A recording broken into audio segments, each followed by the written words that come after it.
Chapitre 6. Je levai de nouveau les yeux et je regardai, et voici, 4 chars sortaient d'entre 2 montagnes, et les montagnes étaient des montagnes d'airain.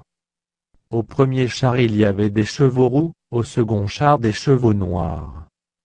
Au troisième char des chevaux blancs, et au quatrième char des chevaux tachetés, rouges. Je pris la parole et je dis à l'ange qui parlait avec moi: Qu'est-ce, mon Seigneur?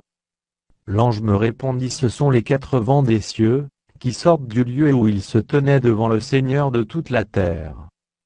Les chevaux noirs attelés à l'un des chars, se dirigent vers le pays du septentrion, et les blancs vont après eux, les tachetés se dirigent vers le pays du midi.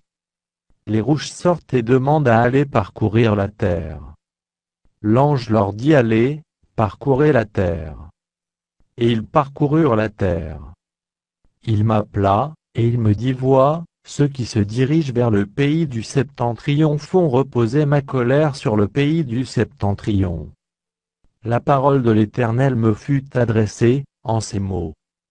Tu recevras les dons des captifs, Eldaï, Tobija et Jodaïja, et tu iras toi-même ce jour-là, tu iras dans la maison de Josia, fils de Sophonie, où ils se sont rendus en arrivant de Babylone. Tu prendras de l'argent et de l'or, et tu en feras des couronnes, que tu mettras sur la tête de Josué, fils de Jotsada, le souverain sacrificateur. Tu lui diras: Ainsi parle l'Éternel des armées, voici, un homme, dont le nom est Germe, germera dans son lieu, et bâtira le temple de l'Éternel. Il bâtira le temple de l'Éternel, il portera les insignes de la majesté, il s'assiera et dominera sur son trône, il sera sacrificateur sur son trône, et une parfaite union régnera entre l'un et l'autre. Les couronnes seront pour Élem, Tobija et Jodaïja, et pour An, fils de Sophonie, un souvenir dans le temple de l'Éternel.